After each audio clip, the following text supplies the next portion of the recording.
Third process लिखो, charging by induction. Charging by induction, ठीक है। और ये इतना मस्त मेथड है ना कि अच्छा, इंडक्शन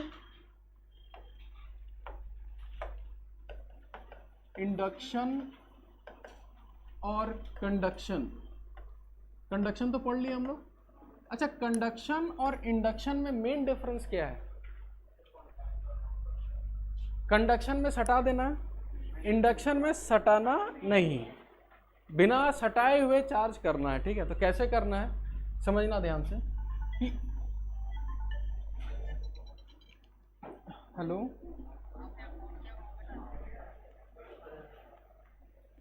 नहीं आया भैया। हाँ हाँ हाँ हाँ,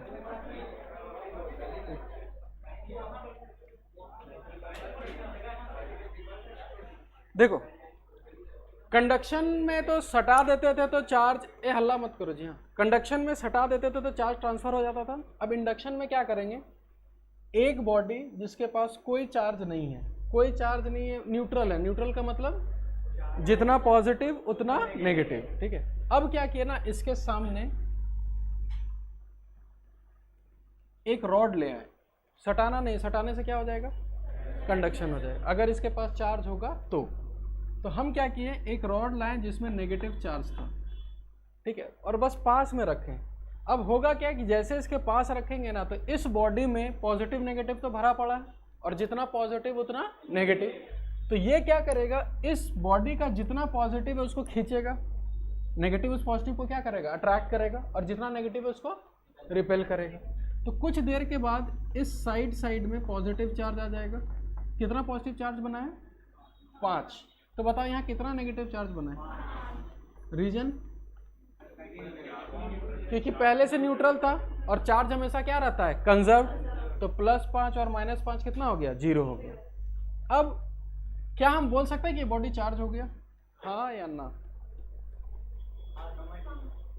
जैसे कि इसको पास में लाने से पॉजिटिव इधर नेगेटिव उधर, तो क्या हम बोल सकते हैं कि ये बॉडी चार्ज हो गया, क्योंकि मेरा काम था चार्ज करना? क्या ये बोल सकते हैं कि दिस बॉडी इज चार्ज्ड? बोल सकते हैं ना, कितना चार्ज है? तुम बोला ना कि चार्ज हो चुका है, तो हम तुमसे पूछे कितना चार्ज है, क्या बोलोगे? मतलब मेरे पास बहुत पैसा है लेकिन 0 पैसा है, ऐसा थोड़ी ना होता है।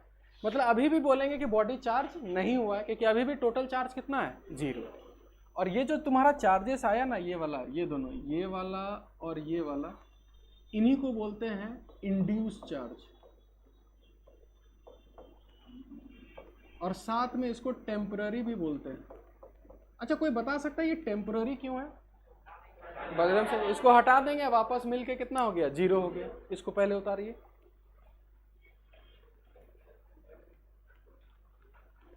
ठीक है। इन दोनों को बोलते हैं इंड्यूस्ड चार्ज या फिर टेम्पररी चार्ज।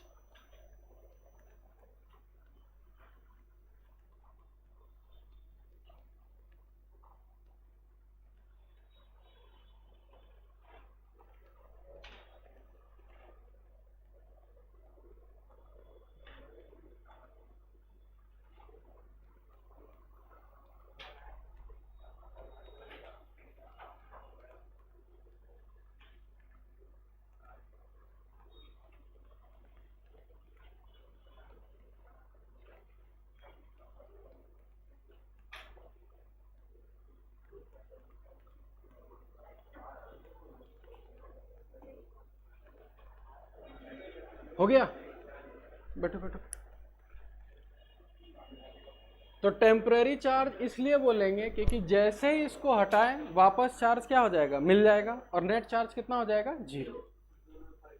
क्या फर्क, अच्छा, इंड्यूस्ड और टेम्पररी में, तो हाँ न्यूट्रल है, लेकिन इसको हटा देंगे तो पॉजिटिव नेगेटिव सेपरेट नहीं रहेगा, वो साथ में मिलके 0 हो जाएगा। हाँ 0 है, ठीक है, कोई दिक्कत नहीं है।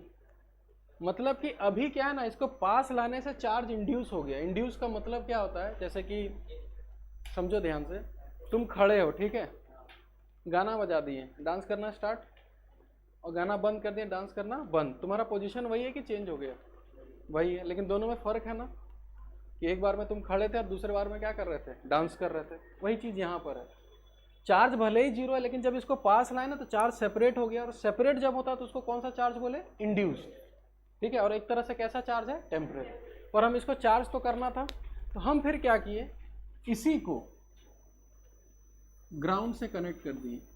ग्राउंड का सिंबल ये होता है, ऐसा नहीं कि बड़ा सा ग्राउंड दिखाना है, ग्राउंड का ये सिंबल है बस। जैसे कि ये किसका सिंबल है? रेजिस्टेंस का। उसी तरह इसका, ये किसका सिंबल है? ग्राउंड का। अब मेरे को ये बताओ, ग्राउंड से कंडक्ट करने से क्या होता है? लिखिए हिंट में। कोई अगर पूछे कि ग्राउंड करने का मतलब क्या होता है, तो इसको ये बोलना, लिखो, when a body is connected to earth, when a body is connected to earth, when a body is connected to earth, its potential becomes zero. Its potential becomes zero. Its potential becomes zero. कोई पूछे कि ground का मतलब क्या होता है, तो simple बोलना कि भैया जिसको ग्राउंड से तुम कनेक्ट करोगे उसका पोटेंशियल कितना बन जाएगा? जीरो। पोटेंशियल अभी तक पढ़े नहीं, इसके बारे में अभी डिस्कस भी नहीं करना है। अब इसको समझना कैसा है, तो अब हम ये मानेंगे कि जो अर्थ होता है ना, वो खूब सारा नेगेटिव चार्ज रहता है अर्थ के अंदर।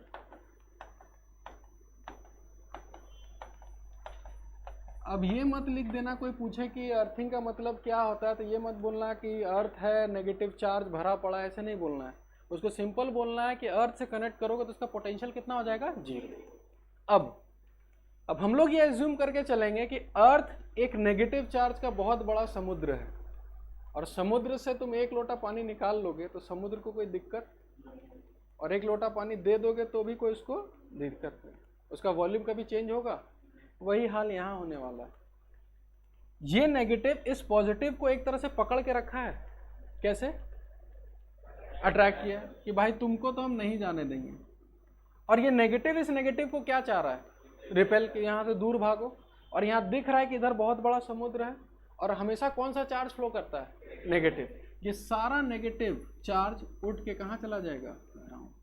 हाँ, अब तुम बोलोगे नेगेटिव नेगेटिव रिपेल करेगा, नेगेटिव सब ऊपर आ जाना चाहिए। इसीलिए हम क्या, इसको सिर्फ एक समझाने का हम क्या बताएं, एक तरीका बताएं।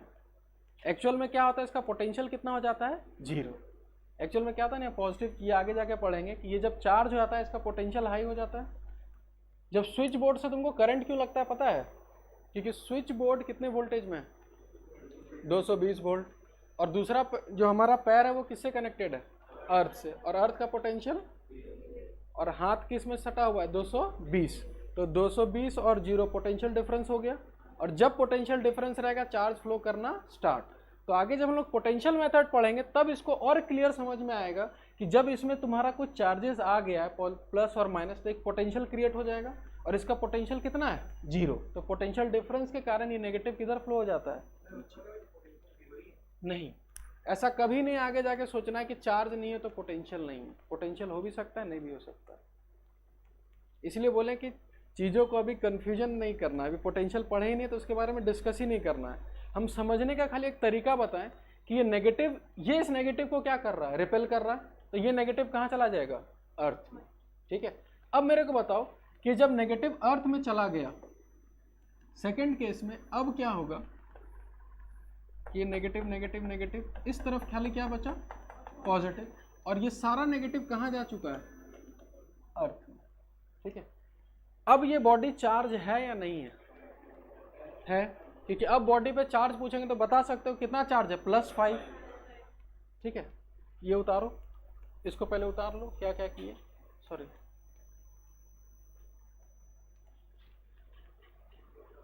कुछ नहीं करना, बस एक एरो दिखा देना और ये कहाँ चला जाएगा? नीचे। सेकंड डायग्राम बनाओ, कंजूसी नहीं। Step 1, step 2, step 3। स्टेप 1 था, ये इंड्यूस हो गया था। स्टेप 2 में फिर से ही डायग्राम बनाओ और दिखा दो कि ये सारा चार्जेस कहाँ चला गया? धरती के अंदर।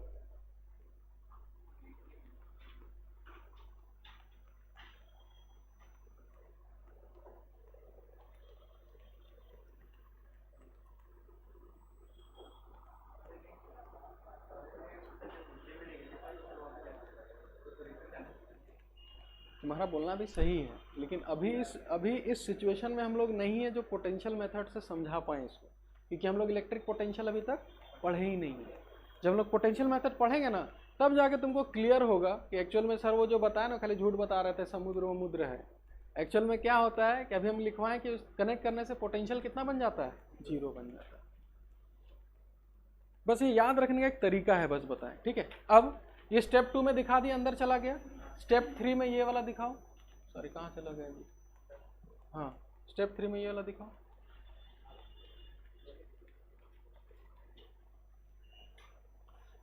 ठीक है, अब यहाँ के बाद ये बॉडी चार्ज हो चुका है ना, तो ऐसे तो इसको छोड़ नहीं सकते, तार वार हटाना होगा, रॉड भी हटाना होगा। अब मेरे को ये बताओ, सबसे पहले इस रॉड को यहां से हटाएं या फिर इस वायर का कनेक्शन हटाएं? वायर का कनेक्शन हटाएं। क्यों? कि रॉड हटाने से क्या दिक्कत है? रॉड पहले हटा लेंगे, फिर तार खोल देंगे। अब देखो दिक्कत क्या होगा, अगर हम पहले तार खोल दिए तब ये कनेक्शन बंद हो गया, चार्ज फ्लो नहीं कर सकता, तो खाली इसमें कौन सा चार्ज रहेगा, पॉजिटिव। लेकिन अगर हम इस रॉड को हटा लिए, ठीक है, अब क्या होगा, पॉजिटिव चार्ज फ्लो करेगा कि नहीं करेगा? पॉजिटिव चार्ज कहीं फ्लो नहीं करता है। और नीचे अर्थ में कितना चार्ज है, नेगेटिव का समुद्र है, और नेगेटिव को अब ऊपर दिख रहा है कि ऊपर 4 चार्ज क्या फ्री बैठा है, तो नेगेटिव क्या चाहेगा, पॉजिटिव को न्यूट्रलाइज करना। अब जब नेगेटिव पॉजिटिव को न्यूट्रलाइज कर देगा, फिर इसका नेट चार्ज कितना हो गया, 0। कोई फायदा हुआ? पहले भी 0 था, बाद में भी कितना हो गया, 0।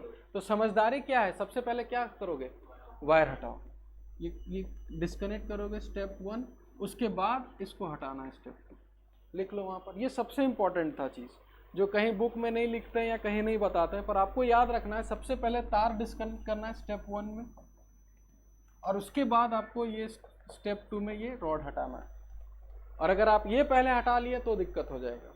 यही से छोटा छोटा क्वेश्चंस निकाल के ना आपको नीट और मेंस में पूछता है कि क्यों इसको नहीं हटाना है, क्यों उसको हटाना है। फिर से बताएं, रॉड ऐसे ही रहे और तार खोल दिए, कनेक्शन बंद। अब रॉड को ले जाओ, चार्ज वार्ज घुस नहीं, हवा से तो घुसेगा नहीं। लेकिन अगर हम इस रॉड को पहले ले गए और वो तार अभी भी कनेक्टेड है, तो ये पॉजिटिव चार्ज जो हम इसको बांध के रखे हुए थे वो फ्री हो गया, और नेगेटिव चार्ज यहाँ बैठा पड़ा है, तो नेगेटिव चार्ज कहाँ जाएगा, ऊपर आ जाएगा, और सारे पॉजिटिव को क्या करेगा, न्यूट्रलाइज कर देगा। फिर नेट चार्ज कितना हो गया, 0। कुछ फायदा नहीं होगा। इसी प्रोसेस को कौन सा प्रोसेस बोलते हैं, इंडक्शन। ठीक है, तो हम लोग इलेक्ट्रोस्टैटिक्स का जो बेसिक चीज था, जो हमको जानना था, क्या क्या जानना था, चार्ज क्या होता है, प्रॉपर्टीज ऑफ चार्जेस, और तीसरा चार्ज आता कहाँ से है। 3 तरीके से, कौन कौन सा, रबिंग, कंडक्शन और इंडक्शन। समझ लिए? अब हम क्वेश्चन एक एक करके पूछेंगे। तुमको अगर कोई दिक्कत है हमसे पूछ लो अभी, वरना हम फिर पूछेंगे। कोई दिक्कत नहीं।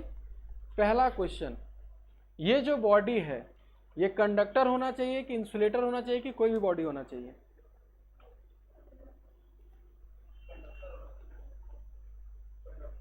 कंडक्टर। क्यों?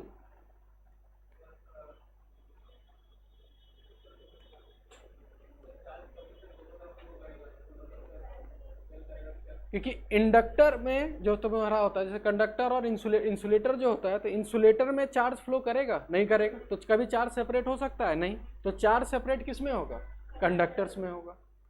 लिखो सबसे पहले, this process is only valid for conductors. This process is only valid for conductors. ठीक है, ये प्रोसेस सिर्फ किसके लिए वैलिड है, कंडक्टर्स के लिए।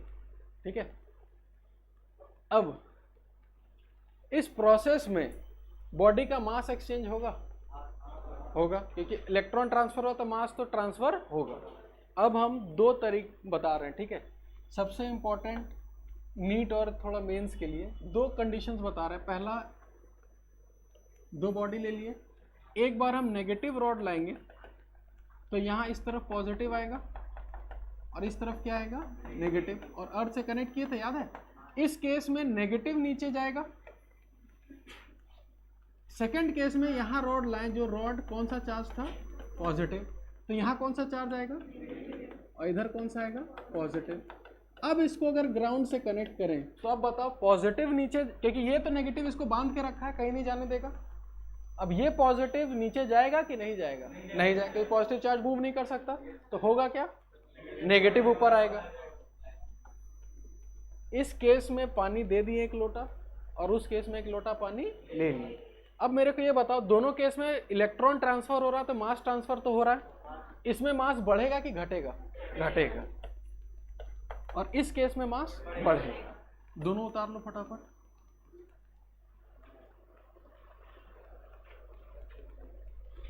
नेगेटिव रॉड लाते हैं, समझना ध्यान से, नेगेटिव रॉड लाते हैं तो हमको कौन सा चार्ज मिलता है, पॉजिटिव, और पॉजिटिव रॉड लाते हैं तो हमको कौन सा चार्ज मिलता है, नेगेटिव।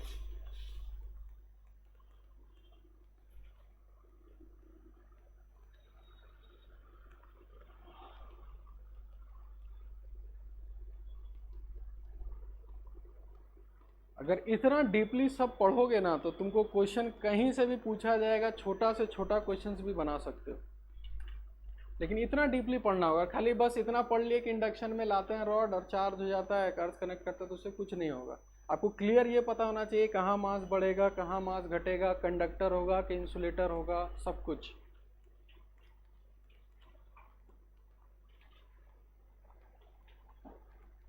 ठीक है, तो हमारा जो इलेक्ट्रोस्टैट्स का जो पूरा थ्योरेटिकल पार्ट था ना चार्ज के बारे में, वो खत्म हो गया। अब आएगा फिजिक्स का असली चेहरा, मतलब जो हम लोग देखते हैं ना, क्या देखते हैं फिजिक्स में, जो असली लगता है कि ये हाँ फिजिक्स पढ़ रहे हैं। Force, vector, velocity, acceleration, energy, momentum, torque, moment of inertia. अब धीरे धीरे सब आना स्टार्ट होगा। लिखिए फटाफट नेक्स्ट टॉपिक।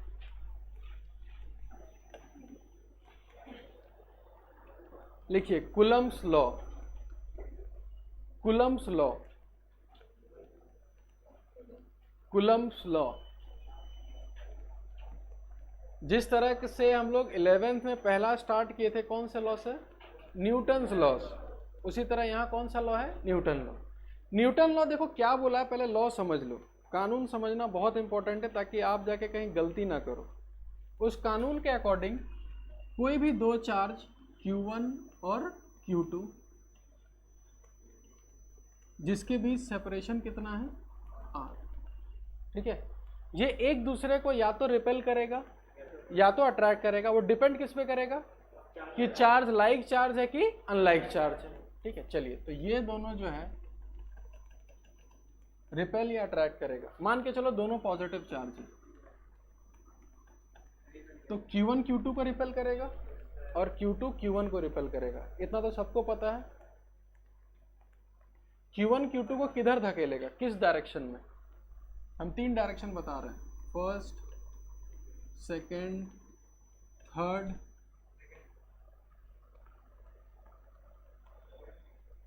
सेकेंड, हाँ जी, आपको क्या लगता है किधर धकेलेगा, सेकेंड, ये लग रहा है। अब रीजन बताओ क्यों,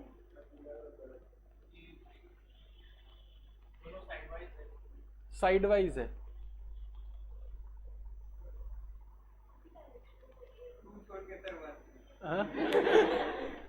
नहीं, आंसर सही है कि फोर्स किधर लगेगा, 2 के साइड।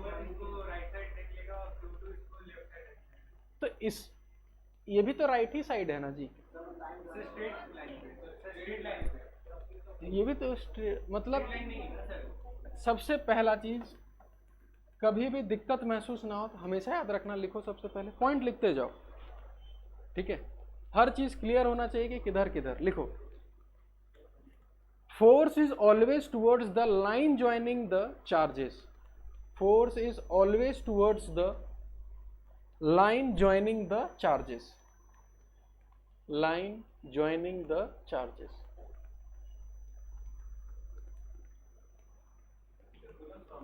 हाँ, कूलम्ब्स लॉ में। ठीक है, डायग्राम बाद में बनाना, कोई दिक्कत नहीं है। लॉ में पता चल गया कि जो फोर्स लगेगा वो किधर लगेगा, लाइन। इन दोनों को जो लाइन ज्वाइन करेंगे उधर ही लगेगा। तो ये इसको रिपेल करेगा तो इधर लगेगा। अच्छा, अगर ये माइनस होता तो अट्रैक्ट करता, हमेशा इधर ही करता। अच्छा चलो, तो ये दोनों फेल हो गया, ये हो गया, ये इसको इधर धकेलेगा, इसको बोलते हैं फोर्स F1 और इसको बोलते हैं फोर्स F2। जो भी फोर्स है, कूलम्स लॉ के अकॉर्डिंग ये बोला कि जो फोर्स आएगा ना वो डायरेक्टली प्रोपोर्शनल होता है प्रोडक्ट ऑफ चार्जेस, एकदम ग्रेविटेशन की जैसा है, वहाँ याद है प्रोडक्ट ऑफ मासेस, और इन्वर्सली प्रोपोर्शनल होता है R², एकदम सेम चीज यहाँ है। और अगर हम इक्वल टू करें तो एक कांस्टेंट आता है कि Q1 Q2 बाय R²। यहाँ तक उतारिए सबसे पहले,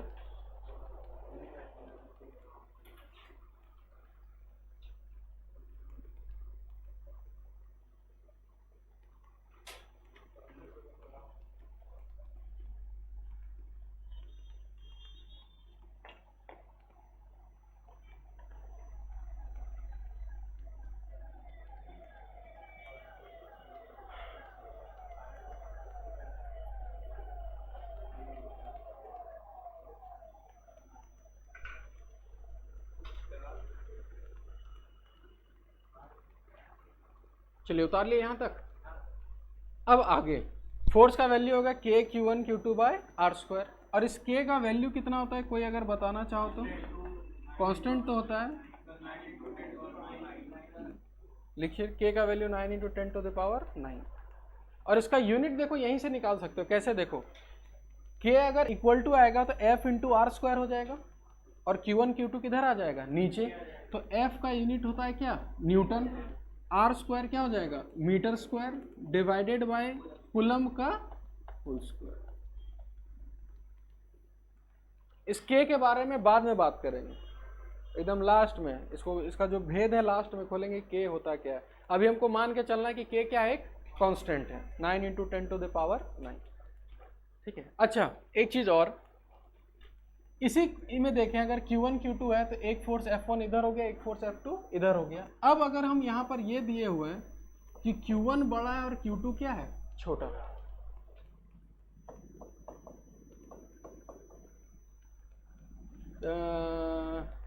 सब मुंडी नीचे झुका लेता है देख के। हाँ जी, हाँ तुम, अगर Q1 बड़ा है इसी क्वेश्चन में, और ये रहा फॉर्मूला, सब कुछ तुम्हारे पास है, Q1 बड़ा है और Q2 छोटा है, तो F1 F2 में कौन बड़ा कौन छोटा क्या होगा? एक मिनट, सबको मौका, F2 बड़ा होगा। चलिए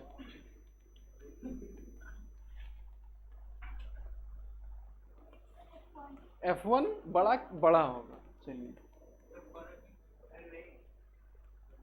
बता ही दो, मतलब तुम्हारा आंसर क्या है, F1 F2 में क्या इक्वल टू, मतलब दोनों बड़ा है।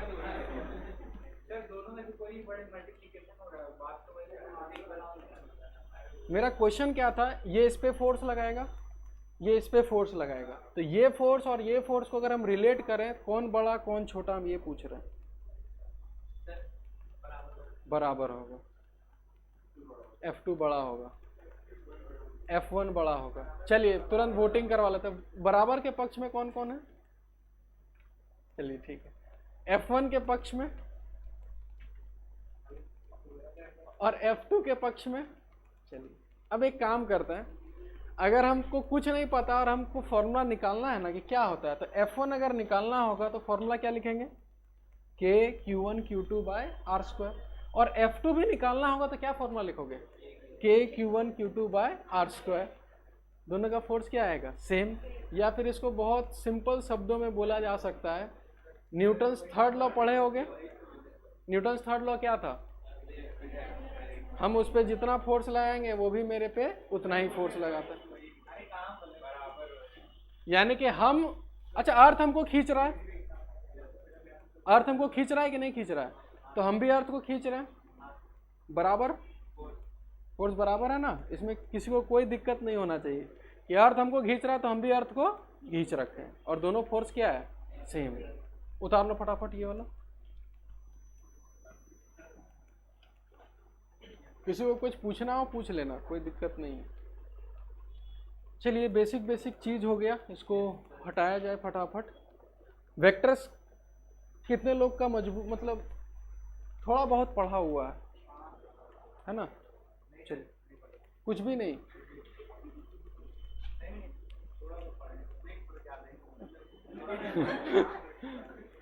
चल अभी पता चल जाएगा। थोड़ा वेक्टर्स नहीं पढ़ा हो, हम कुछ जानकारी दे देंगे ताकि हेल्प हो, क्योंकि इस चैप्टर में वेक्टर्स का भी रोल है, रिजल्टेंट का रोल है, सबका रोल है। ठीक है, ये हो गया सबका। चलिए, अब मान के चलो कि यही मेरा जो बोर्ड है, यही पूरा यूनिवर्स है। ठीक है, और इस यूनिवर्स में Q1, Q2, Q3 और Q4 चार चार्जेस हैं। ठीक है, तो मेरे को ये बताओ Q4 पे खाली Q1 ही फोर्स लगाएगा कि तीनों लगाएगा, कि चार फोर्स लगेगा? Q4 पे कितना फोर्स, 1, 2, 3 या 4? 3 लगाएगा, क्योंकि ये अपने पे तो फोर्स नहीं लगा सकता। अब मेरे को ये बताओ, अगर सब पॉजिटिव मान के चले तो Q1 Q4 पे किधर फोर्स लगाएगा? तो सिंपल आपको क्या करना है, यहां से एक लाइन ज्वाइन करना है। कर लिया लाइन ज्वाइन, और इसी लाइन के अकॉर्डिंग आपको एक फोर्स ड्रॉ कर देना है F1। ये Q2 Q4 पे किधर लगाएगा? तो यहां से आप एक लाइन ज्वाइन कर लो, इधर लग जाएगा F2। ये इधर करेगा, ये इधर लगेगा F3। क्योंकि हम लोग लॉ क्या पढ़े थे कि फोर्स जो होता है हमेशा किधर होता है? Towards the line join. अब मेरे को बताओ, ये Q4 जो चार्ज है, इस पे कितना फोर्स लगा? 3। ये Q4 किधर जाएगा? F1 के तरफ कि F2 के तरफ कि F3 के तरफ, कि जो फोर्स सबसे ज्यादा है? तो ऐसा मत समझना कि जिस तरह ज्यादा उधर जाएगा। याद करो, वेक्टर्स का रिजल्टेंट होता था, तो ये उधर ही जाएगा जिधर क्या हो? रिजल्टेंट। रिजल्टेंट का मतलब कि अगर मेरे को एक दोस्त इधर खींचेगा और एक दोस्त इधर खींचेगा, तो हम इधर जाएंगे कि बीच में जाएंगे? बीच में जाएंगे। तो फोर्स का रिजल्टेंट इधर जाएगा, इसलिए हम इधर जा रहे हैं। इसलिए 11th क्लास में पढ़े होंगे रिजल्टेंट ऑफ वेक्टर्स। और फोर्स स्केलर है कि वेक्टर है? वेक्टर है, इसलिए उधर होगा। इसको भी उतार लीजिए, इसको लिखो सिस्टम ऑफ चार्जेस। यानी जब 2 से अधिक चार्ज आ जाए तो हमको ये करना है।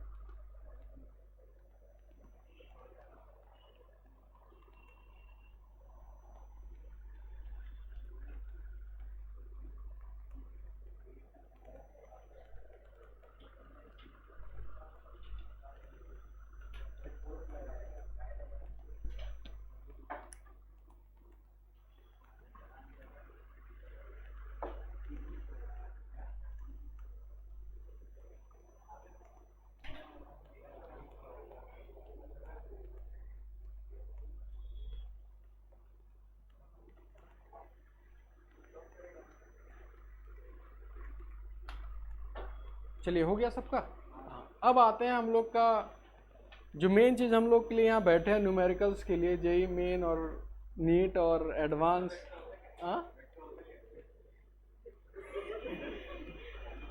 कुछ नहीं, मतलब हम बता देंगे, पढ़ाते जाएंगे, सीखते जाना है उससे, है ना। चलिए, क्वेश्चन लिखिए सबसे पहला।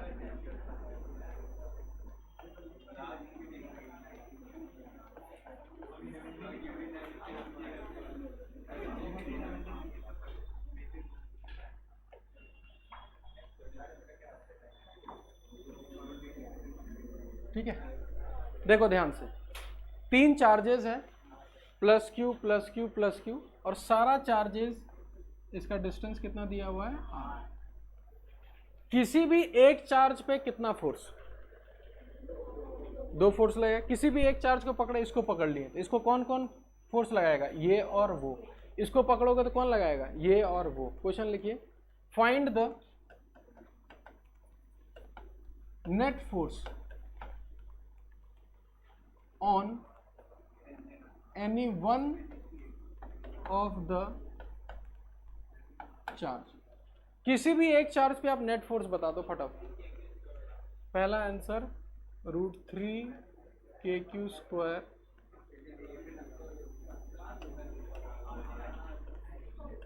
चलिए, पहला आंसर आ गया r²। चलिए, पहला। चलिए, दूसरा आंसर ठीक है। और हाँ,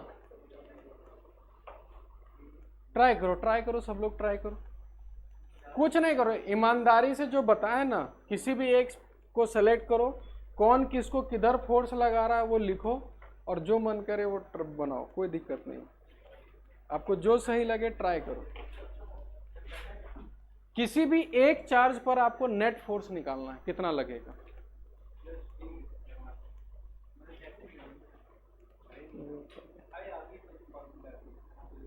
बना बना बना बना पहले सबसे पहले सुंदर सा डायग्राम बनाओ, कौन किस पे किधर फोर्स लगा रहा है वो ट्राई करो। आ गया? हाँ बनाओ बनाओ केसर।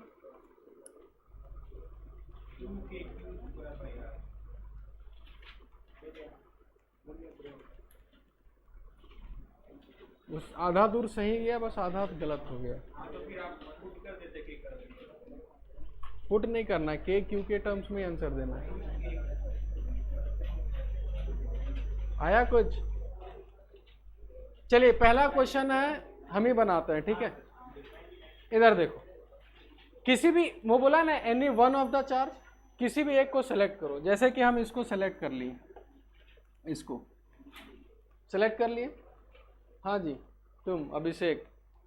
ये प्लस क्यू को, ये वाला प्लस क्यू इसको क्या करेगा, अट्रैक्ट करेगा कि रिपेल मारेगा? रिपेल करेगा। किधर? अरे देखो, ये इसको धकेलेगा ना, और किधर धकेलेगा? Towards the line joining. बना दिए थे, और एक फोर्स लिख दिए F1। इस F1 का वैल्यू कितना होगा? तो हम लोग कूलम्ब्स लॉ क्या बोला, दोनों का चार्ज कितना है, Q और Q। तो K Q1 Q2 कितना हो गया, Q स्क्वायर, और दोनों के बीच डिस्टेंस कितना है, R स्क्वायर। चलिए फिर से तुम्हें ये वाला इसको किधर धकेलेगा, इधर धकेलेगा। ये रहा लाइन ज्वाइनिंग, धकेल दिया इधर, और ये फोर्स कितना हो गया, F2। और इस F2 का वैल्यू कितना हो जाएगा, K Q1 Q2, यानी कितना हो गया, Q square divided bye R square. और कोई फोर्स नहीं लगे। अब हम क्या बोले कि हमको क्या निकालना है, नेट फोर्स। तो हमको पता है ये F1 और ये F2 दो ही फोर्स है। अच्छा, इन दोनों के बीच एंगल कितना है, 60 डिग्री। तो याद करो, कभी 11th क्लास में ये फॉर्मूला पढ़े होंगे,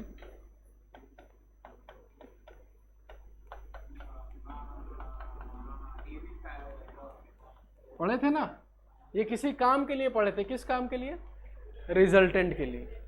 ये कोई भी दो वेक्टर का रिजल्टेंट निकालने का फॉर्मूला है। और यहाँ फोर्स स्केलर है कि वेक्टर है, वेक्टर है। अब तुम यहाँ देखो, क्या F1 का वैल्यू और F2 का वैल्यू दोनों सेम है कि अलग अलग है, सेम है। तो इस फॉर्मूले में A और B बराबर है, और थीटा का वैल्यू कितना है, 60 डिग्री। आराम से पुट कर सकते हो। जैसे पुट करेंगे, हम पुट करके भी दिखा देते हैं, root under F square plus F square plus 2AB यानी 2F स्क्वायर कॉस 60, और कॉस 60 कितना होता है, 1/2। तो हम डायरेक्ट क्या कर रहे हैं, कॉस 60 1/2 और 2 कैंसिल कर दिए। F square F square F square कितना हो गया, 3F स्क्वायर। एक F बाहर आ जाएगा, रूट 3F। और याद करो F का वैल्यू हम लोग लिख रखे थे KQ square by R square, समझे। या फिर इसका हम एक शॉर्टकट मेथड भी बताए होंगे, जिसको जिसको याद होगा। जिसको नहीं याद है ना, वो यहाँ याद कर लो, बस इसी टेबल को याद करो, ठीक है। अगर कोई भी दो वेक्टर F और F, दो वेक्टर बीच में एंगल कितना हो, 90 डिग्री, तो इसका रिजल्टेंट एकदम बीचों बीच जाएगा, और उसका रिजल्टेंट कितना होगा, रूट 2F। अगर F और F दोनों सेम हो और एंगल कितना हो, 60 डिग्री, तो इसका रिजल्टेंट होता है रूट 3F। और लास्ट में ये भी याद रखना, F और F के बीच में कितना एंगल हो, 120 डिग्री, तो इसका रिजल्टेंट भी कितना होता है, F। ये तीन याद रखो, इसी से काम हो जाएगा पूरा। लेकिन ये तभी लगाना है जब दोनों का वैल्यू क्या हो, सेम हो। उतारो इसको उतार के रखो, काम आएगा।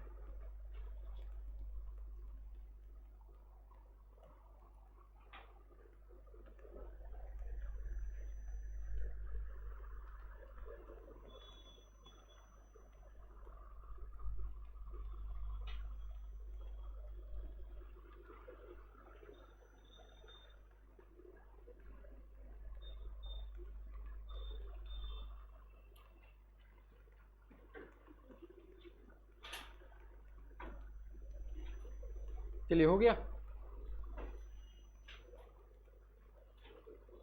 इसको भी उतार लेना, वरना हम नोट्स आज भेज ही देंगे सारा पढ़ाया हुआ। ठीक है, इसमें भी उतार लो।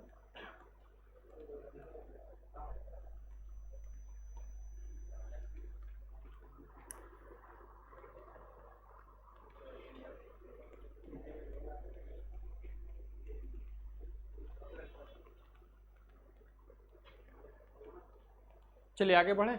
चलिए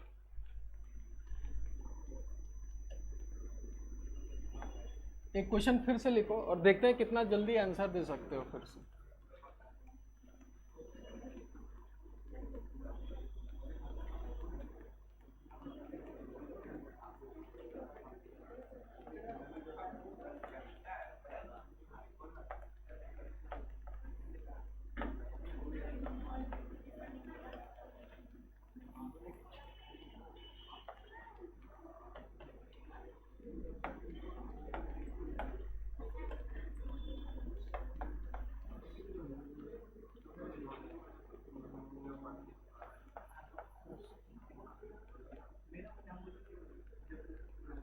देखो इधर देखो, बन गया भाई, माइनस क्यू प्लस क्यू और प्लस क्यू। क्वेश्चन लिखिए, फाइंड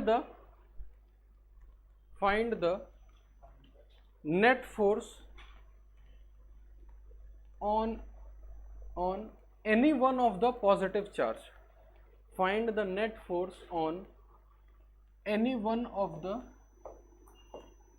पॉजिटिव चार्ज। हाँ, सबका डिस्टेंस सेम है, आर आर लिख लो, आर आर आर।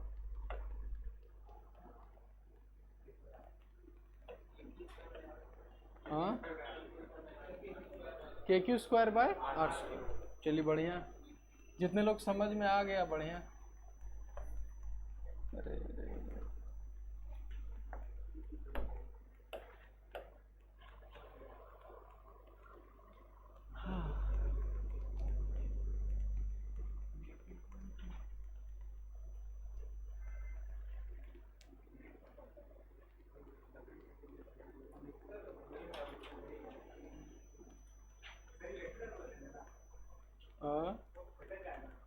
हाँ, ट्राई करो ना, वेक्टर से ही बन जाएगा।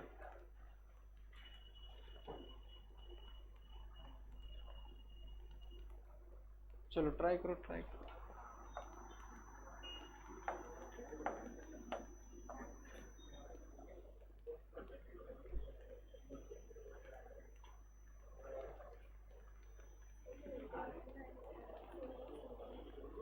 देखो इधर देखो, इधर इधर किसी भी पॉजिटिव चार्ज तो किसी एक को सिलेक्ट कर लो। जैसे हम इसको सिलेक्ट कर लिए, इसको, ठीक है। अब इस प्लस क्यू को एक एक करके, कहाँ गया वहां फिर, हाँ, इस प्लस क्यू को ये प्लस क्यू क्या करेगा, किधर, ये इसको इधर, हाँ, कंफ्यूज नहीं होना। ये इसको क्या करेगा इस बार, अट्रैक्ट किधर, अपने किधर बताओ ना। अरे ये इसको खींचेगा ना, तो किधर खींचेगा, इधर। तो एक फोर्स ये हो गया, एक फोर्स ये हो गया। अब मेरे को ये बताओ, इस फोर्स का जो फॉर्मूला होगा वो हो जाएगा k q square by r square, फिर से होगा, और इस फोर्स का फॉर्मूला हो जाएगा k q square by r square. अब एक दिक्कत तुम लोग को ये लगा होगा कि इसमें जब हम लोग Q1 Q2 लिखेंगे तो दोनों पॉजिटिव है, लेकिन इसमें Q1 Q2 में एक पॉजिटिव है कि नेगेटिव है, नेगेटिव। लेकिन यहाँ फोर्स में हम क्या लिखें, पॉजिटिव। देखो ध्यान से, अगर हम यहाँ माइनस लिखते हैं तो माइनस का मतलब ऑटोमेटिक समझ जाना है कि वो चार्ज, वो जो फोर्स है वो अट्रैक्टिव फोर्स है। तो प्लस और माइनस सिर्फ यहाँ क्या बताएगा, डायरेक्शन। इसलिए हम खाली मैग्नीट्यूड लिए और फोर्स का वैल्यू लिख दिए। अब इस फोर्स और इस फोर्स के बीच कितना एंगल है, तो ये एंगल कितना है, 60, तो ये एंगल कितना होगा, 120। दोनों फोर्स का मैग्नीट्यूड सेम है कि अलग अलग है, सेम है। और अभी देखो वो शॉर्ट ट्रिक बताया ना कि अगर दोनों फोर्स के बीच में एंगल कितना है, 120, तो उसका रिजल्टेंट भी कितना होता है, F, और इस F का वैल्यू हो जाएगा कितना, k q square by r square. खत्म हो गया, समझे। तो इसी टाइप का क्वेश्चन छोटा छोटा क्वेश्चंस बनता है।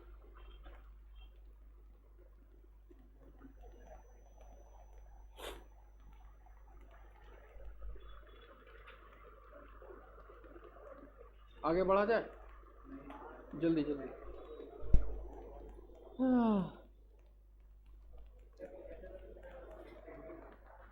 इक्वलैटरल are are are equilateral triangle. Equilateral triangle में कितना होता है 60 होगा ना।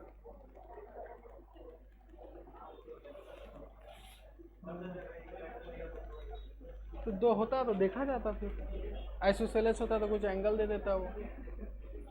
बोला हमको चाहिए एंगल बीच में, एंगल निकल गया काम हो गया। हाँ खोल दो। नहीं एक और एसी लगाना होगा,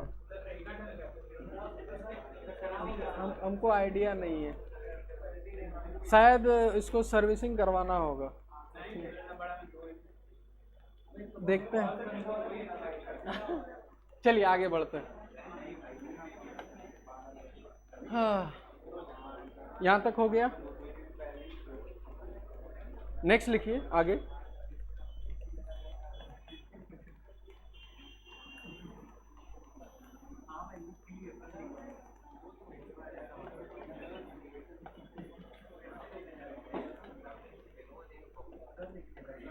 चलिए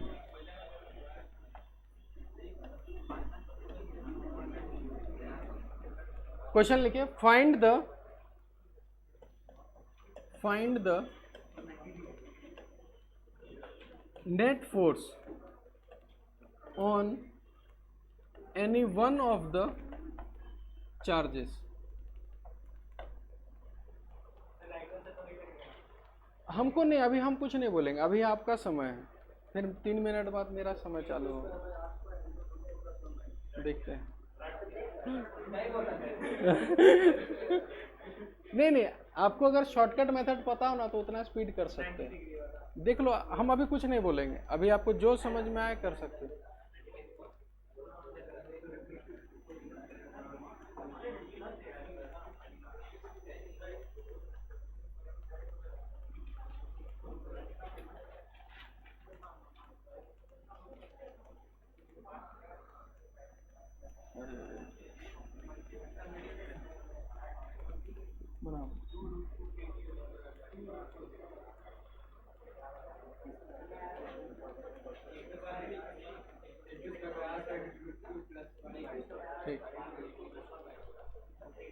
हम इसलिए अब स्टार्टिंग में बोले थे क्लास 11th में, याद करो कि ग्रेविटेशन जो बढ़िया से पढ़ेगा उसको यहाँ कोई दिक्कत नहीं होगा।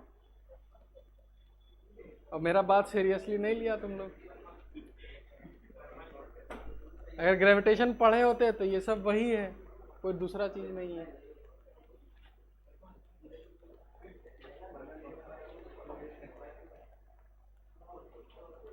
कोई बात नहीं, हार नहीं मानना है ना, लगे रहना है।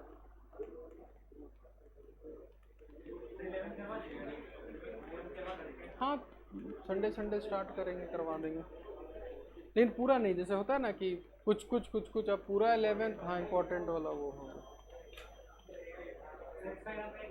कौन?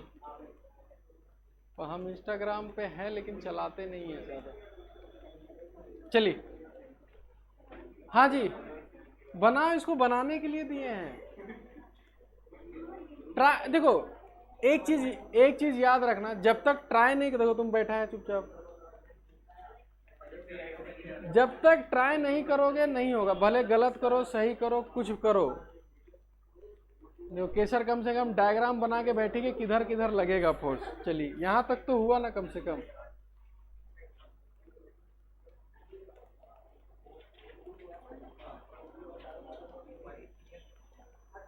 आपका आ गया ना?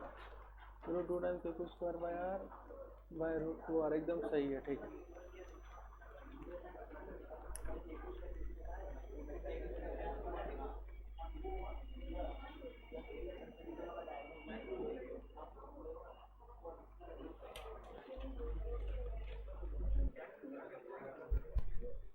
चलिए इधर देखिए, इधर हड़बड़ाना नहीं, अभी बहुत समय है, इसलिए कम से कम करो, गलती होगा सीखोगे। चलिए इधर देखो, एक एक करके। हाँ कहाँ गया? हाँ नहीं नहीं वो चल देखो इधर फोर्स अब इस पे देखना है, ठीक है? किसी भी एक पे देखोगे तो सिमेट्रिकली है। इस पे ये वाला उस पर किधर लगाएगा? अरे भाई फिर से ये आदमी है ना, इसको क्या करेगा? धकेलेगा। ये आदमी इसको किधर धकेलेगा? इधर धकेलेगा। F1, ठीक है? हाँ ये आदमी इसको इधर ऊपर, ठीक है? F2 ये आदमी इसको किधर? उधर करेगा डायगनली, क्योंकि लाइन ज्वाइनिंग की तरफ होगा। F3। अच्छा मेरे को ये बताओ, F1 का जो फोर्स है इसका मैग्नीट्यूड और इसका मैग्नीट्यूड दोनों सेम होगा, और F3 वाला सेम होगा कि अलग होगा? क्यों अलग होगा? क्योंकि यहां से लेकर यहां तक का डिस्टेंस कितना है? R। यहां से लेकर यहां तक का डिस्टेंस R, पर ये जब इस पे फोर्स लगाएगा तो ये वाला जो डिस्टेंस है वो कितना होता है? √2R। तो जाहिर सी बात है F1 F2 तो सेम होगा, लेकिन F3 थोड़ा अलग होगा। एकदम बिल्कुल सही। अब इधर इस चार्ज पर अगर हम बात करें दो फोर्सेस का, इसको भूल जा अभी थोड़ा देर के लिए।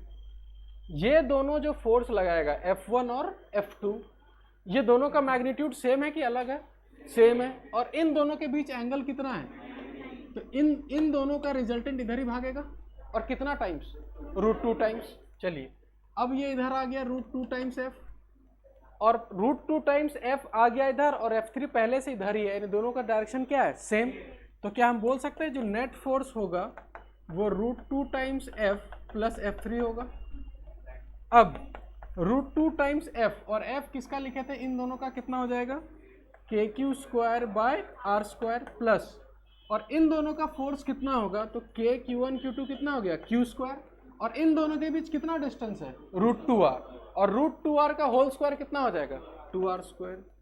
अब आगे थोड़ी ना, अब आगे खाली मैथ्स है। यहाँ से KQ²/R² कॉमन ले लिया जाए, √2 + 1/2, बस हो गया खत्म।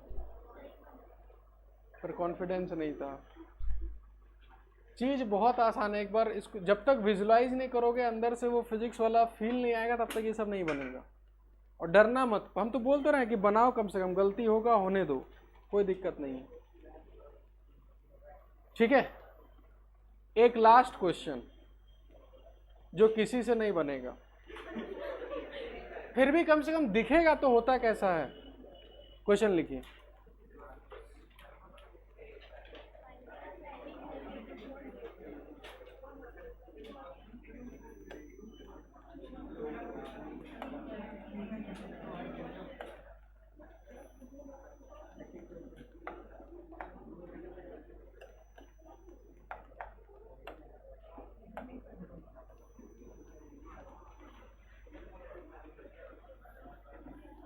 इसको क्या बोलते हैं? हेक्सागन। चलिए बहुत बढ़िया। प्लस Q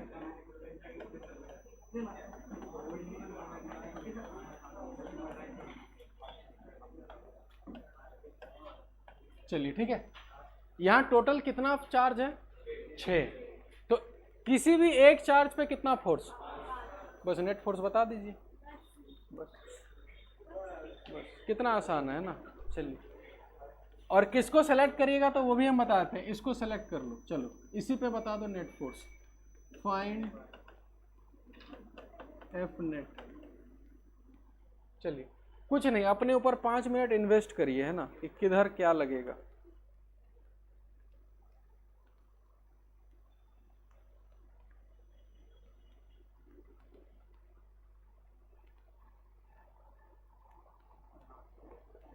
ट्राई करो 5 मिनट आराम से, बात नहीं, अपना अपना करो।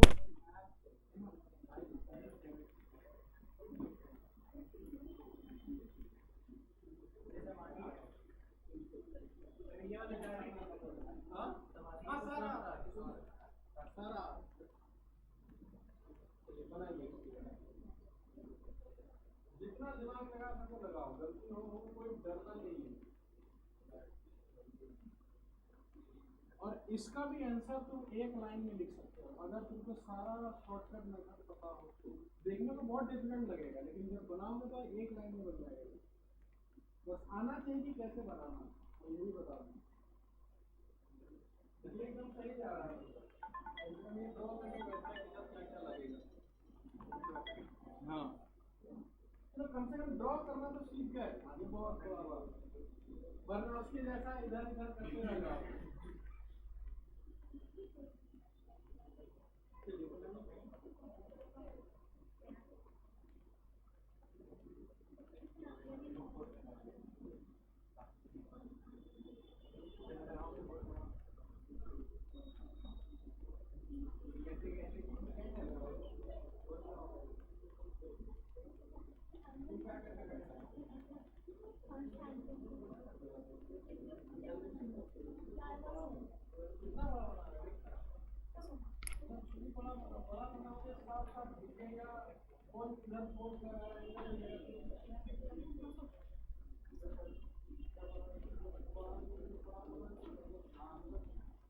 क्लियर एंगल देखो सब कुछ देखो।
हाँ कोई किसी से बन पाया, मैंने पहले बोल दिया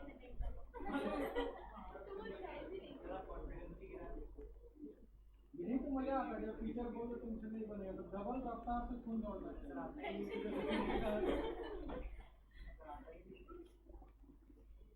मैं 11 में बहुत गलती कर दी है, तो बहुत इम्पोर्टेंट चैप्टर है।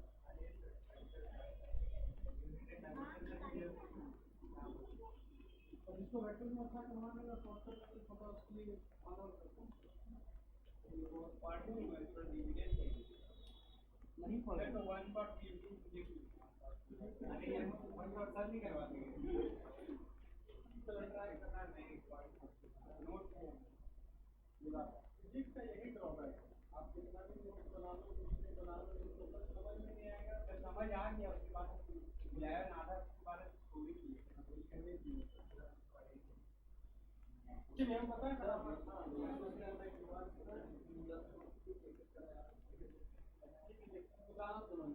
इधर देखो इधर ध्यान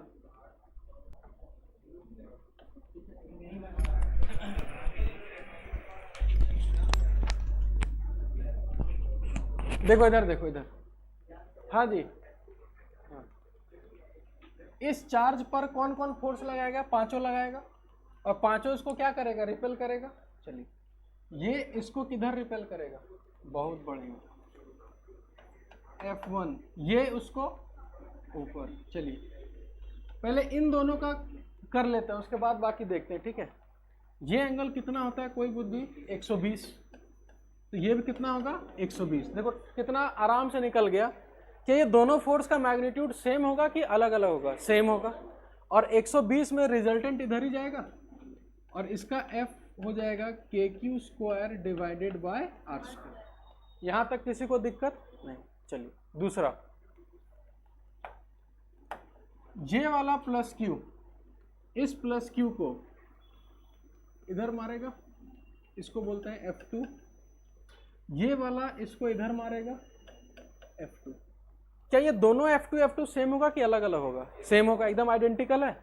अगर हमको ये बीच का एंगल मिल गया मेरा काम हो गया, क्योंकि इसका भी रिजल्टेंट किधर जाने वाला है? बीचों बीच। उसी तरीके से एक और ले लेते हैं, ये वाला, ये इसको क्या करेगा, इधर ही रिपेल मारेगा। तो मेरे को ये बताओ, अब ये तीनों फोर्स अलग डायरेक्शन में है कि सेम हो गया?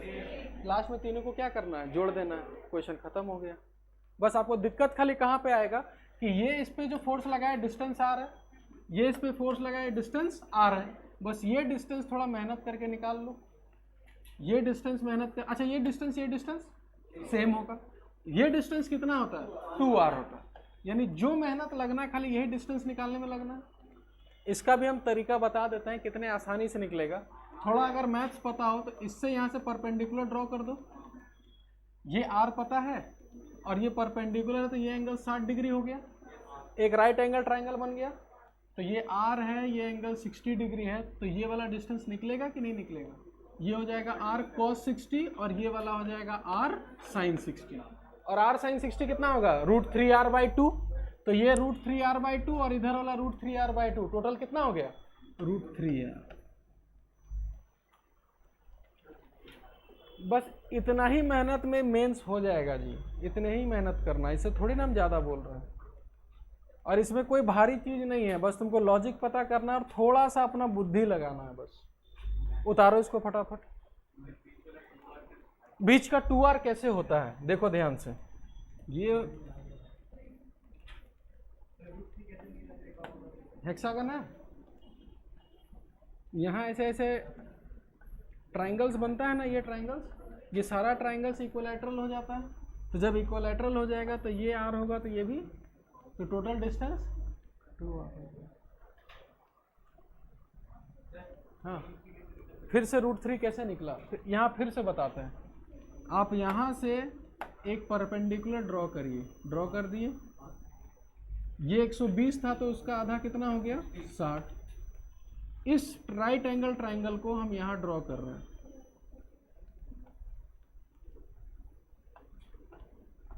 ड्रॉ कर दिए। ये डिस्टेंस कितना है, r, और ये एंगल कितना है, 60 डिग्री। तो इस राइट एंगल ट्राइंगल में ये हाइपोटेनस हो गया, ये परपेंडिकुलर हो गया, और ये क्या हो गया, बेस। अब वहाँ पर हमको हाइपोटेनस पता और परपेंडिकुलर चाहिए, तो साइन थीटा लगाना होगा। तो sine 60 is equal to perpendicular by hypotenuse, और हाइपोटेनस कितना है, r। तो परपेंडिकुलर हो गया r साइन 60, और साइन 60 कितना होता है, √3/2। तो परपेंडिकुलर आ गया √3r/2। तो इतना ही आया √3r/2, सिमेट्री से वो भी कितना होगा, √3r/2। टोटल कितना हो गया, √3r। ठीक है, और ये सब जानकारी रखो कि हेक्सागन में अगर तुरंत हेक्सागन में पता हो तो ये डिस्टेंस r होता है, ये डिस्टेंस कितना होता है, √3r, और ये डिस्टेंस कितना होता है, 2r। आज के बाद ये याद होना चाहिए, बार बार कितना ये सब करोगे तो हेक्सागन के आगे कभी नहीं जाएगा। हमेशा हेक्सागन में ये r, तो ये √3r, तो ये कितना होगा, 2r। ये सब याद रखो चीज़ों को।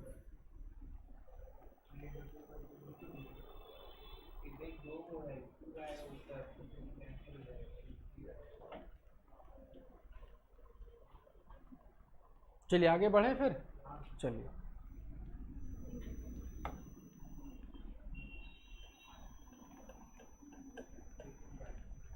स्कूल का सबसे फेवरेट क्वेश्चन है ना, कि मान के चलो एक सीलिंग से 2 धागा से 2 बॉल लटका दिए, ठीक है। यह एक काम करते हैं, ये बाद में बताते हैं। क्वेश्चन लिखिए, अब सीधा क्वेश्चन सब लिखिए, इसको रहने दो, स्कूल वाला क्वेश्चन, ठीक है। अब हम देखो कर क्या रहे हैं, इससे पता ये चलेगा कि आपका पिछला क्लास का नॉलेज और उसके पिछला, एक ही क्लास हुआ कि 2 क्लास हुआ, एक ही क्लास हुआ, तो पिछला क्लास का नॉलेज और इस क्लास का नॉलेज आप कैसे कंबाइन करते हो। क्वेश्चन लिखिए, 2 आइडेंटिकल बॉडीज, हम भी लिखते जाते हैं, 2 identical bodies are rubbed and placed at a distance of 2 metre. 2 body को रब कर दिए, और कैसा बॉडी है, आइडेंटिकल बॉडी, रब करके रख दिए, कितने दूरी पे रखें, 2 metre. They experience a force of 10 newton. कितना फोर्स एक्सपीरियंस करता है? 10 newton. Find the charge on the bodies. हाँ, क्या पढ़े नहीं है?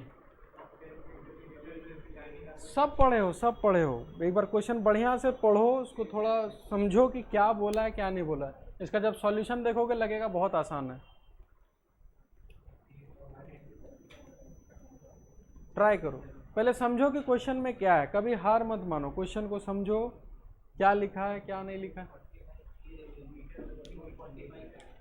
देखते हैं। हाँ, के का वैल्यू तो पता ही है ना, कितना होता है? डालना है 9 इंटू 10 टू द पावर 9, सब डालना है।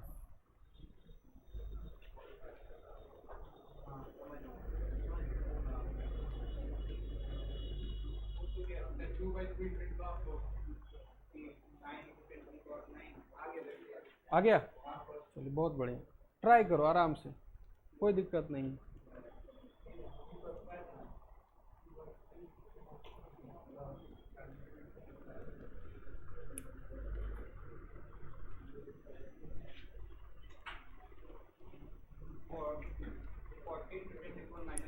चलो कुछ तो आंसर आया, यही बताओ क्या आया? 40 इंटू -4/9 होल बाय 9 की, यही 9 नीचे। चलिए ठीक है।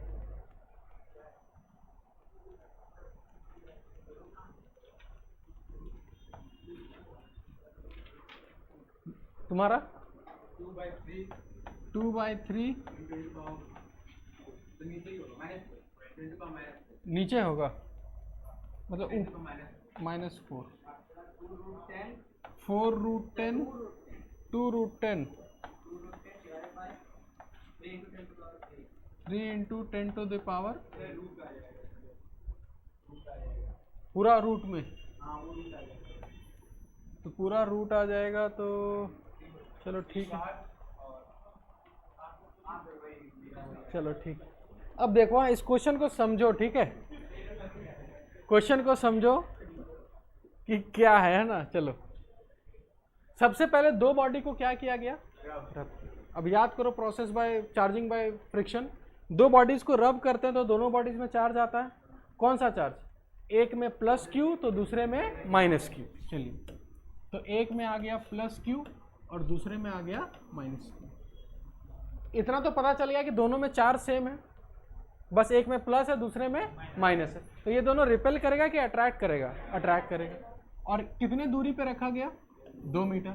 और बोल रहा है कि दोनों अट्रैक्ट कर रहा है कितने फोर्स से? 10 न्यूटन।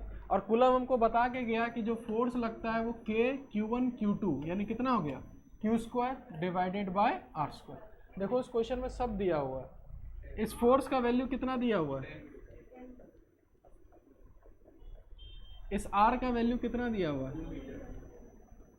और K का वैल्यू सबको पता है, 9 into 10 to the power 9।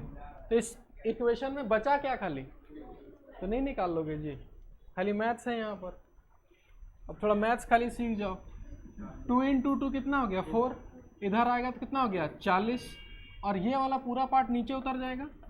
9 into 10 to the power 9 is equal to Q²। तो Q लिख लेते हैं, ऊपर रूट लगा देते हैं, यही आंसर है। उसके बाद जो है, उसके बाद सिंप्लीफाई करना अपना काम है। फिजिक्स का काम यहीं तक खत्म हो जाता है, आगे मैथ्स है। नेक्स्ट क्वेश्चन लिखिए, फटाफट लिखिए next question.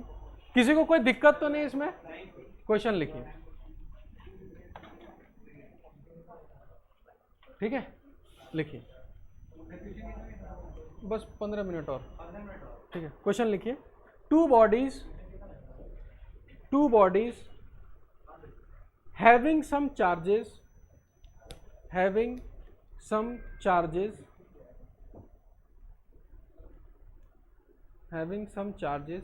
are placed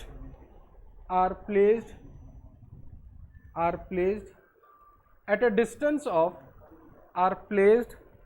distance of 1 meter are placed at a distance of 1 meter and they experience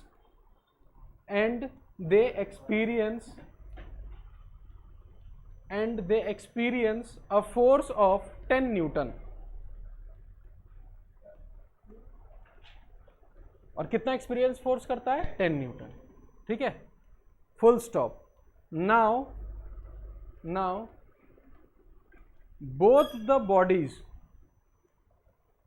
bodies are touched with each other. Now both the bodies are touched with each other and kept at the same place again. Same place again. ठीक है. And now they experience a force of 20 Newton.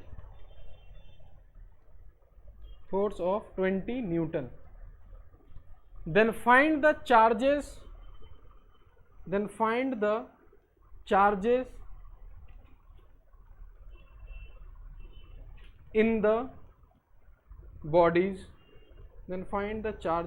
the bodies.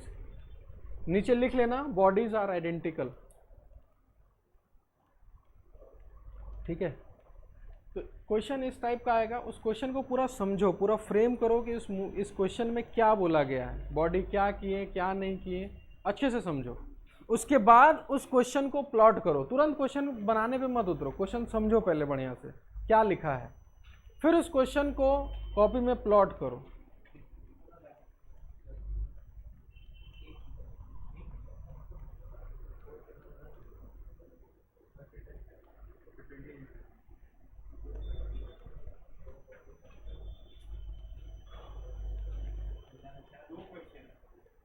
एक ही question है.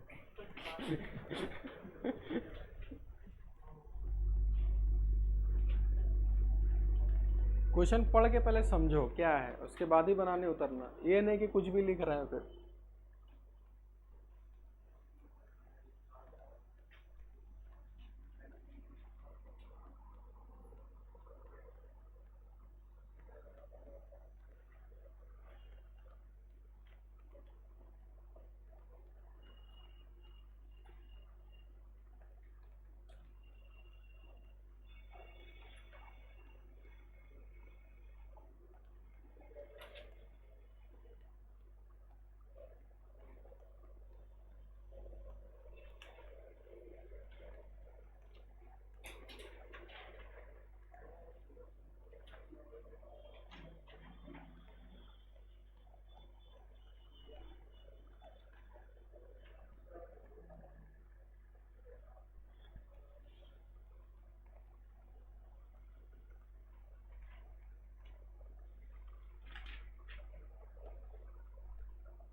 चलिए इधर देखिए, question को पहले हम समझते हैं.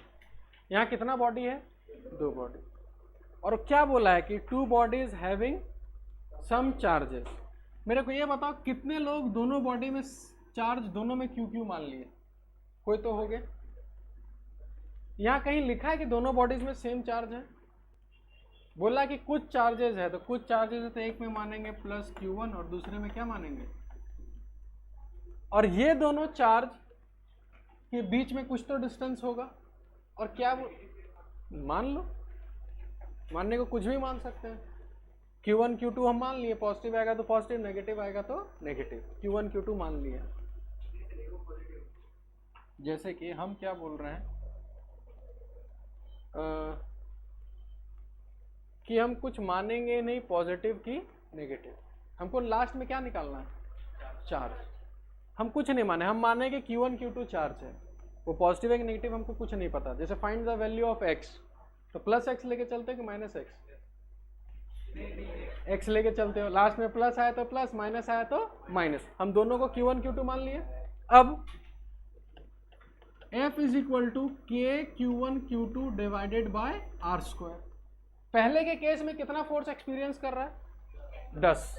तो ये वाला जो होगा तुम्हारा, ये जो फोर्स है उसका वैल्यू कितना हो गया? 10। डिस्टेंस कितना दे रखा है? 1। के का वैल्यू पता है, तो यहाँ से जो भी है एक इक्वेशन आया, यहाँ से देखो तो इसको ऐसे ही रहने दो, क्योंकि Q1 Q2 कितना अननोन है, तो हमको 2 इक्वेशन लिखना होगा। अब सेकंड वाला स्टेप पढ़ो, क्या लिखा है? दोनों बॉडीज को क्या किए? टच किए। याद करो प्रोसेस कंडक्शन में क्या होता था? टच करवाने से, और बॉडीज कैसा है? आइडेंटिकल। तो याद है आधा आधा बढ़ जाता था। तो टोटल चार्ज कितना है? Q1 plus Q2। तो सटाएंगे तो बाद में जो सटाने के बाद जो होगा, total charge Q1 plus Q2 है और आधा आधा बांटना है, तो हमको पता है Q1 plus Q2 divided by 2, और इसमें भी हो जाएगा Q1 plus Q2 divided by 2, और वापस उठा के कहाँ रखें? सेम जगह में। चलिए तो दूसरा इक्वेशन लिखेंगे, F इज इक्वल टू के, एक चार्ज ये हो गया, एक चार्ज ये हो गया, तो क्या यहाँ पर लिख सकते हैं Q1 प्लस Q2 बाई 2 का होल स्क्वायर, क्योंकि Q1 Q2 जब मल्टीप्लाई करेंगे तो इसका होल स्क्वायर होगा, डिवाइडेड बाय आर स्क्वायर। अब सेकंड केस में मेरे को ये बताओ, सेकंड केस में क्या F का वैल्यू दे रखा है? R का वैल्यू वही है, K का वैल्यू पता है, क्या ये दूसरा इक्वेशन बना? अब मेरे को ये बताओ, पहले इक्वेशन और दूसरे इक्वेशन में खाली Q1 Q2 अननोन है, और मैथ सब लोग पढ़े हुए हो, तो दोनों को सॉल्व करके Q1 Q2 निकाला जा सकता है कि नहीं निकाला जा सकता? बस यही क्वेश्चन था खाली। यानी इस क्वेश्चन में देखो कहाँ क्या क्या चीज तुम्हारा चेक हो गया, कि आप कंडक्शन पढ़े कि नहीं पढ़े, कूलम्स लॉ आता है कि नहीं आता है, सब कुछ चेक हो गया। तो इसी टाइप से मिक्स करके ही मेंस में क्वेश्चंस मिलता है, और इतना भी टफ नहीं है जी, आराम से पढ़ोगे ना। अब ये चीज समझ में आ गया ना, अब क्वेश्चन पढ़ो, देखो तुमको लगेगा कि यही चीज था।